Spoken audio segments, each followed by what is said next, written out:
வணக்கம். நான் கோயம்புத்தூர் திருமூலர் சித்தர்பீடம் சிவராஜ யோகி பேசுகிறேன். இப்போது சைவம் வளர்த்த ஜியு போப், அதாவது மதமாற்றம் நடந்து கொண்டிருக்கிறது. பணம் கொடுத்து பிரிட்டிஷ்காரத்து பீரியடில் நிலம் கொடுத்து இந்துக்களை மதம் மாற்றினாங்க. பிரிட்டிஷ்காரன் பீரியடில் உலகம் ஃபுல்லாமே பல இடங்களையும் மாற்றி கிறிஸ்டியன் கண்ட்ரிஸ் அதிகமாக வர வச்சுட்டாங்க. ஆனால் இந்தியாவில் அது முடியலை. 350 வருஷம் இருந்த பிறகும் அவங்களால பெரிய அளவில் மதமாற்றம் ஒன்றும் செய்ய முடியல. இருந்தாலும் கன்னியாகுமரி டிஸ்ட்ரிக்டில் கொஞ்சம் கிறிஸ்டியன்ஸ் இருக்காங்க. நாகாலாண்டில் பண்ணிட்டாங்க. அருணாச்சல் பிரதேசத்துலலாம் மதம் மாற்றம்னா பணம் கொடுத்து வேறு பல உதவிகளை கொடுத்து ஜெயிலில் முதல்ல போய் மதமாற்றம் செய்கிறாங்க. அங்கே போய் கிறிஸ்டியன் பாடம் மத போதகம் பண்ணுறேன்னு சொல்லிக்கிட்டு ஆட்களை கூப்பிட்டு பெயிலில் கொண்டு வரக்கு வசதி செய்து கொடுத்து மதம் மாறினா பெயில் எடுக்கிறேன். பெயில் எடுக்க ஆள் இல்லாமல் இருக்குது. அப்போ என்ன செய்யணும்னு கேட்டால், இங்கே வாங்க நாங்கள் பணம் செலாகி வெளியெடுக்கிறோம், பட் வந்தோன்னா மதம் மாறிடணும் கிறிஸ்டியனுக்கு இப்படின்னு உள்ள முறையிலெல்லாம் பண்ணுறாங்க. ஆனால் கிறிஸ்தவ மதத்தை பரப்ப வந்த ஒரு பாதிரியார் டாக்டர் ஜியு போப் தன்னை இழந்து திருவாசகத்தை படித்த பிறகு தன்னை மறந்து தன்னை இழந்து வந்த நோக்கம் என்பதை மறந்து தமிழ் மொழியில் ஈடுபாடை வளர்த்தி இந்து மதத்தை அதிலே குறிப்பாக சைவ சித்தாந்தத்தில் அதிலேயும் குறிப்பாக மாணிக்க வாசகருடைய ஞான நூலை டிரான்ஸ்லேட் பண்ணியிருக்காருன்னா இவ்வளோ பெரிய விசேஷம். இதுதான் உண்மையான விசேஷம். அவரை யாரும் காசு கொடுத்து கன்வெர்ட் பண்ணலை. அப்போ இவர் என்ன பண்ணாருன்னா, இங்கே வந்த இடத்துல அவருக்கு அவங்கள அனுப்பி வச்ச ஆட்கள் 50 ரோசரி 50 பைபிளும் கொடுத்து பணமும் கொடுத்து தமிழ்நாட்டில் போய் கன்வர்ஷன் பண்ண வந்த இடத்துல இவர் திருவாசகத்தை படித்தப்போ திருவாசகத்துக்கு உருகாதார் ஒரு வாசகத்துக்கும் உருகார்னு சொன்னதே அவர் தான். நிறைய பேர் தெரியாது, அவர் தான் சொன்னது. இல்லை திருவாசகத்தை டிரான்ஸ்லேட் பண்ணிட்டாங்க. அதை இங்கிலீஷில் டிரான்ஸ்லேட் பண்ணுறதுக்கு அவருக்கு 7 வருஷம் ஆகிருக்கு. இந்த 7 வருஷம் ஆகி டிரான்ஸ்லேட் பண்ணப்போ அதை வெளியிட்டார் உலகம் அறியக்க வேண்டி. தான் பெற்ற இன்பம் பெருக வையகம் திருமூலர் சொல்கிறார். அதே மாதிரி இவர் உலகுக்கு இதை அறிவிக்கணும். மாணிக்க வாசகருடைய இந்த திருவாசகத்தை உலகுக்கு அறிய வைக்கணும்னு உள்ளதை இங்கிலீஷில் டிரான்ஸ்லேட் பண்ணார். இங்கிலீஷில் டிரான்ஸ்லேட் அது இன்டர்நேஷ்னல் லாங்குவேஜ் அவரே பண்ணார். பண்ணி அதை பண்ணப்போ என்னாச்சுன்னா அவங்கள பணம் கொடுத்து அனுப்பின ஒரு நாட்டுக்காரங்க கோர்ட்டில் கேஸ் போட்டான். இப்படியாகும், நாங்கள் பணம் எல்லாம் கொடுத்து மதம் மாற்றம் பண்ணதுக்கு அனுப்பிவிட்டோம், அதுக்கு இவரே மதம் மாறிட்டார், இந்து மதத்துக்கு அடிமை ஆகிட்டார், தமிழ் மொழிக்கு அடிமை ஆகிட்டார்.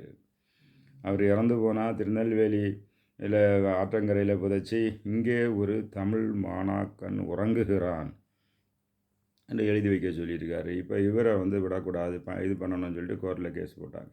கோர்ட்டுக்கு போன இவர் ஜட்ஜி கேட்குறாரு, ஏன் இப்படி பண்ணான்னு. இல்லை, அந்த இது ரொம்ப நல்லா இருக்குது, ஆத்மாவை உருக்குது, அப்படி அதனால் நான் அதை டிரான்ஸ்லேட் பண்ணேன், அது எல்லாருக்கும் மனதையும் உருக்கும், அதனால் பண்ணேன் அப்படின்னா. அப்படியா, சரி ரைட்டு, நான் அந்த டிரான்ஸ்லேஷனை கொடு, நான் படித்து பார்த்துட்டு அடுத்த வாரம் தீர்ப்பு சொல்கிறேன்னு சொன்னார். அப்போ என்னாச்சுன்னா அங்கே அடுத்த வாரம் இவர் படித்து ஜட்ஜ் எல்லாம் படிச்சுக்கிட்டு அடுத்த வாரம் தீர்ப்பு கொடுக்க வேண்டி வந்தார். வந்த இடத்துல இவர் ஜியு போவை காலில் விழுந்து கும்பிட்டுறாரு. கோர்ட்டில் எல்லாரும் பார்த்து, என்னடா இது, என்ன பெரிய ஒரு சாதனை பண்ணியிருக்கீங்க, எல்லாருக்கும் ஒரு ஆன்மீக வளர்ச்சிக்கு வேண்டி ஸ்பிரிச்சுவல் டெவலப்மெண்ட்டு, ஸ்பிரிச்சுவாலிட்டி வேறு, ரிலிஜன் வேறு. ரிலிஜன் தான் பிரிஞ்சு கிடக்கு, ஹிந்துவிசம் அது இதுன்னு, கிறிஸ்டியானிட்டி இஸ்லாமும். ஆன்மீகம் எல்லாருக்கும் ஒன்று தான். ஆன்மீகம் போற்றக்கூடிய இவங்களெல்லாம் அவங்க இந்த மதவாதிகளுக்கு ஒருபடி மேலே.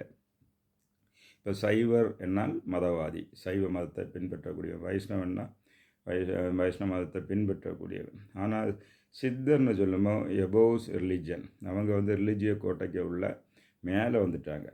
அப்படி சித்தர் அப்படின்னு நம்ம இது சொல்கிறோம். அது முஸ்லீம்லேயும் சித்தர் இருக்காங்க, அவங்கள தான் ஃபக்கீர்னு சொல்கிறது. அதுலேயும் இது சித்தர்கள்லேயும், இது கிறிஸ்டியானிட்டிலேயும் சித்தர்கள் இருக்காங்க. அது போல் செயின்ட்னு சொல்லிட்டு சித்தர்கள் இருக்காங்க. அதிலே நிறைய பேர் தெரிய வேண்டியது என்னவென்றால், இங்கே கிறிஸ்தவ சைவ சித்தாந்தம் தான் கிறிஸ்டியானிட்டியில் இருக்குதுன்னு உள்ளதை அவர் கண்டுபிடிச்சி ஒரு ஸ்கூல் கிறிஸ்டியனில் ஒரு ஸ்கூல் ஆஃப் இது வந்து அது கிரியேட் ஆகிருக்கு. அதை வந்து ஒரு சயின்டிஸ்ட் தான் தொடங்கி அதை வச்சிருக்கிறாரு. அதுக்கு கிறிஸ்டியானிட்டிக்கு பின்னாடி, அதாவது டாக்டர் ஜியு போப் டிரான்ஸ்லேட் பண்ண தான் எல்லாருக்கும் தெரியும். டாக்டர் ஜியு போப் டிரான்ஸ்லேட் பண்ணார். அப்புறம் அது திருவாசகத்தை டிரான்ஸ்லேட் மாதிரி இல்லை, அவர் இன்னும் உண்மை விளக்கம், திருவருட்பயன், இப்படிப்பட்ட நூல்களையும் சைவ சித்தாந்த நூல்களையும் பண்ணியிருக்கிறார். இதெல்லாம் தான் அறியணும். தமிழ்நாட்டில் வந்து இந்து கலாச்சாரத்தை அழிக்கிறதுக்கு அரசாங்கமே முயற்சி பண்ணிகிட்ருக்கு. அங்கே ஒரு ஜியு போப் வெளிநாட்டிலேருந்து வந்து அது மாணிக்கவாசகருடைய மாற்றான்னா, அதாவது திருமுறை, மாணிக்கவாசகருடைய டிரான்ஸ்லேஷன் திருமுறை. அடுத்து சைவ சித்தாந்த நூல்களில் திருவருட்பயன், உண்மை விளக்கம் போன்ற நூல்களையும் அவர் இங்கிலீஷில் டிரான்ஸ்லேட் பண்ணி வச்சு அதை இங்கிலீஷில் அது இப்போ பிரபலமாயிட்டிருக்கு. அப்படி இருக்கக்கூடிய சூழ்நிலையில் அவரை இன்டர்வியூ பண்ணுறாங்க. நீங்கள் நிறைய எழுதியிருக்கீங்க, திருவாசகத்தை பற்றி எழுதியிருங்க, 7 வருஷம் முயற்சி பண்ணி எழுதியிருக்கீங்க, திருவருட்பயன் இதெல்லாம் வந்து எழுதியிருக்கீங்க. திருவாசகத்தில் உங்களுக்கு பிடித்த ஒரு லைனை சொல்லுங்கள் பார்ப்போம். ஒரு லைனை பண்ண, இமைப்பொழுதும் என் நெஞ்சில் நீங்காதான் தாழ் போற்றி, இந்த இதுதான் அவருக்கு ஒரு லைன் கேட்ச் வந்து அவருக்கு அவர் சொன்னார். அந்த அளவு இமைப்பொழுது, ஏன்னா இமைப்பொழுது ஒரு செகண்டுன்னு சொன்னால் செகண்டை விட குறைவு இமைப்பொழுது, விங்க் ஆஃப் தி ஐ, ஒரு அந்த அளவு கூட வந்து கேப் இல்லாமல் சிவன் என்னுடைய சிந்தையில் நிறைந்து இருக்கிறார்னு வந்த ஒரு வரி அவருக்கு ரொம்ப பிடிச்சது அப்படின்னு சொன்னார்.